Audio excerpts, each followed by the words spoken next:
호세아 선지자는 이제 하나님의 명령에 순종해서 부정한 아내였고, 또 계속해서 방황하고 또 음란한 행위를 하고 있는 그 아내 이 고멜을 사랑합니다.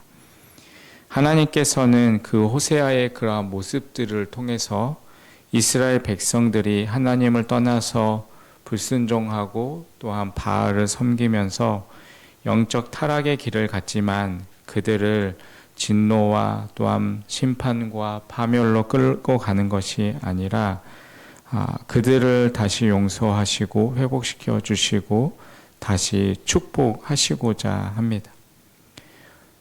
오늘 본문은 비록 이스라엘 백성들에 대한 진노와 심판에도 불구하고 그들을 다시 새롭게 회복시키시겠다라는 그러한 말씀입니다. 하나님께서 오늘 본문의 14절과 15절을 통해서 이렇게 말씀하십니다. 그러므로 보라 내가 그를 타일러 거친 들로 데리고 가서 말로 위로하고 거기서 비로소 그의 포도원을 그에게 주고 아골 골짜기로 소망의 문을 삼아 주리니 그가 거기서 응대하기를 어렸을 때와 애굽 땅에서 올라오던 날과 같이 하리라 라고 말씀하십니다. 징계와 심판을 선포하셨던 하나님은 이스라엘 백성들을 거친 들로 데리고 가서 그들을 설득하시겠다라는 것입니다. 여기 거친 들은 광야를 의미합니다. 그 이유가 무엇입니까? 이스라엘 백성들은 출애굽에서 40년간 광야 생활을 했습니다. 그들은 많은 위협과 어려움 속에서 그 하나님이 그 가운데서 공급해 주시고 또한 채워주시는 그 은혜로 부족함이 없이 그들은 그 광야의 삶을 살아왔습니다. 그들은 광야의 삶 속에서 순간순간 도우시는 그 신실하신 하나님을 경험했습니다. 그리고 그곳에서 하나님과 언약을 맺었고 율법을 믿고 또한 계시의 말씀을 들었습니다. 그러니까 하나님께서는 그들이 그 하나님의 은혜들을 다시 한번 기억하시면서 다시금 기억하고 그 하나님 앞에 돌아오기를 원하시는 것입니다. 그런데 이스라엘 백성들은 그 하나님을 떠나 살았습니다. 이스라엘 백성들이 하나님을 떠나서 불순종의 자리에 나간 이유가 무엇입니까? 바로 바알을 자신의 삶의 주인으로 섬겼기 때문입니다. 이어지는 16절, 17절에 이렇게 기록합니다. 여호와께서 이르시되 그날에 내가 나를 내 남편이라 일컫고 다시는 내 바알이라 일컫지 아니하리라. 내가 바알들의 이름을 그의 입에서 제거하여 다시는 그의 이름을 기억하여 부르는 일이 없게 하리라. 하나님께서 이스라엘 백성들을 회복시키실 때 하나님을 내 남편이라고 부르시도록 하실 것이다 라고 말씀을 하십니다. 왜냐하면 영적으로 이스라엘 백성들의 본 남편인 하나님을 그들이 떠나서 바알을 자신의 남편을 두고 살아왔기 때문입니다. 이것은 무슨 말입니까? 오직 하나님만을 섬겨야 할 이스라엘 백성들이 하나님을 떠나서 이 바알을 자신의 남편으로 인식하고 살았던 것입니다. 그러나 선지자는 그날이 되면 하나님과 이스라엘 관계가 이러한 주종의 관계가 아니라 남편과 아내의 관계로 이루어질 것이다 라고 말씀을 합니다. 하나님과 이스라엘 백성이 맺은 언약은 신실한 부부 관계였습니다. 영원히 변할 수 없는 그러한 관계였습니다. 끝까지 하나님 한 분만을 바라보면서 믿음과 신앙을 지킬 것을 요구하셨습니다. 그러나 이스라엘 백성들은 자신의 정욕과 필요에 따라서 얼마든지 바꿀 수 있다라고 생각을 했습니다. 오늘 하나님께서는 자기 백성들에게 17절을 통해서 내가 바알들의 이름을 그 입에서 제거하여 다시는 그의 이름을 기억하여 부르는 일이 없게 하리라 라고 단호하게 말씀을 하십니다. 그 이유가 무엇입니까? 여러분, 성도란 세상과 구별된 사람이라는 뜻을 가지고 있습니다. 하나님의 백성들이 이 세상 속에서 구별되지 못할 때, 섞여 있을 때 위기를 만나게 됩니다. 이스라엘 백성들은 하나님을 완전히 버리지 않았습니다. 다만 하나님을 섬기고 또한 필요하면 바알을 섬기는 그러한 이중적인 삶을 살아왔습니다. 오늘 말씀을 통해서 우리에게 무엇을 지금 말씀하고 계십니까? 바로 오직 하나님만 우리의 삶의 주인으로 섬기고 하나님만을 바라보며 살아갈 것을 우리에게 말씀하고 있습니다. 여러분, 신앙이라는 것은 하나님과 우리가 영적으로 인격적으로 마음을 일치시키는 것입니다. 하나님 앞에 우리의 마음을 붙들어 매는 것입니다. 오직 하나님만을 사랑하며 살아가는 삶이 되어야 합니다. 그분의 뜻에 우리의 마음과 우리의 생각을 일치시키는 것입니다. 그때 하나님은 우리의 목자가 되어 주셔서 우리를 인도하시고 우리를 지키십니다. 그때 우리는 또한 하나님의 은혜 가운데 베풀어 주시는 그 축복과 또한 은혜를 우리는 경험하게 되는 것입니다. 오늘 본문 19절과 20절은 이렇게 말씀하고 있습니다. 내가 내게 장가들어 영원히 살되 공의와 정의와 은총과 긍휼이 여김으로 내가 장가들며 진실함으로 내가 장가들리니 내가 여호와를 알리라. 오늘 본문에 내가 내게 장가들어라는 말이 3번이나 반복됩니다. 이 장가들어라는 히브리어는 재혼한다라는 것이 아니라 이 처녀와 정혼한다라는 의미를 가지고 있습니다. 오늘 하나님께서 이스라엘과 결혼할 것이다 라고 선언하는 것은 그 결혼이 완전히 새로운 결혼, 이 신랑과 신부가 처음 행하는 그러한 결혼 관계를 말씀하고 있는 것입니다. 여러분, 이스라엘 백성들은 하나님을 떠나서 영적으로 간음한 여인이었습니다. 그러나 하나님께서는 그러한 모든 과거의 잘못들을 생각지 않으시고 순결한 처녀와 결혼하는 것과 다름없이 그렇게 결혼을 하신다라는 것입니다. 여러분, 하나님은 예수 그리스도의 복음을 통해서 새 언약 백성들인 우리에게 영원토록 함께 하시겠다라고 약속을 하십니다. 하나님은 우리를 영적인 혼인을 통해서 새로운 삶을 살기를 원하십니다. 바울은 고린도후서 5장 17절을 통해서 이렇게 말합니다.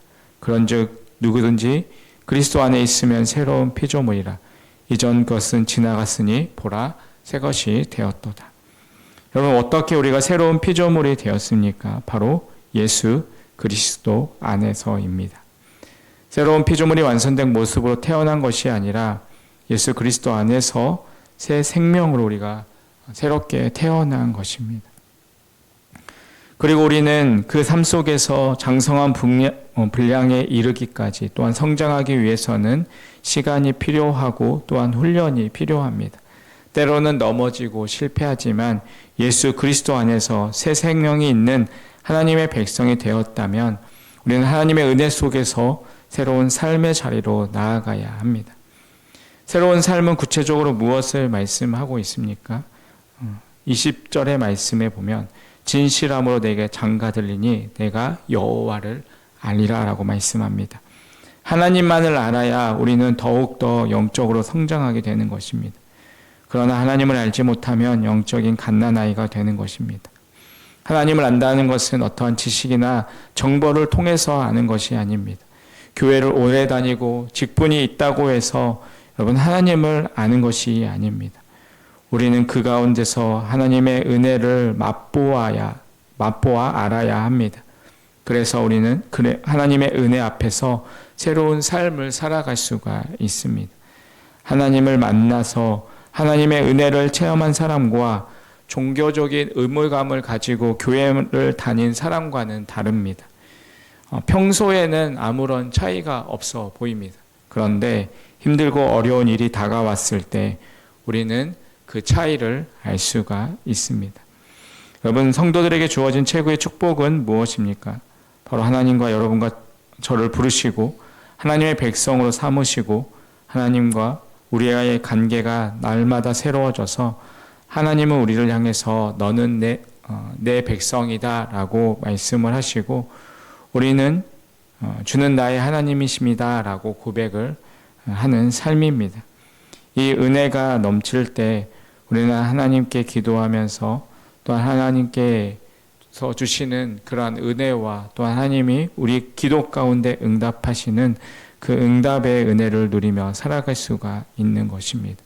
그리고 도저히 은혜 받을 수 없었던, 긍휼을 받을 수 없었던 우리가 긍휼을 입어서 새로운 삶을 살게 된다는 것을 우리는 깨닫게 됩니다.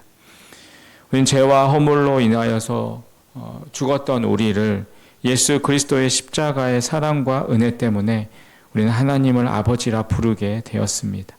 이 복음의 비밀이 어떤 이론, 어떤 교리가 아니라 복음의 능력을 힘입어서 이 세상 속에서 오직 하나님만을 내 삶의 주인으로 섬기고 그 하나님의 은혜 속에서 새로운 삶을 살아갈 수 있는 그러한 우리의 삶이 되시기를 간절히 주님의 이름으로 축원드립니다. 이어지는 3장 1절에서 5절의 말씀은 하나님이 얼마나 우리를 사랑하시는지 이 호세아가 고멜의 모습을 통하여서 다시금 우리에게 보여주고 계십니다. 호세아는 아내 고멜이 몸을 파는 창렬한 사실을 알면서도 결혼하여서 그를 사랑했습니다. 하지만 고멜은 남편을 떠나서 외도했습니다. 음란한 여인이었던 고멜은 외도로만 만족하지 못했습니다. 남편과 자식을 두고 결국에는 가출해버립니다. 가출한 그녀는 다시 몸을 팔기 시작했고 남편 호세아는 그 사실을 알면서도 묵묵히 기다리고 있습니다. 하나님께서는 이 호세아에게 이 고멜의 몸값을 지불하고 다시 집으로 데려와서 다시 사랑하라라는 명령으로 오늘 이 호세아 3장이 시작이 됩니다.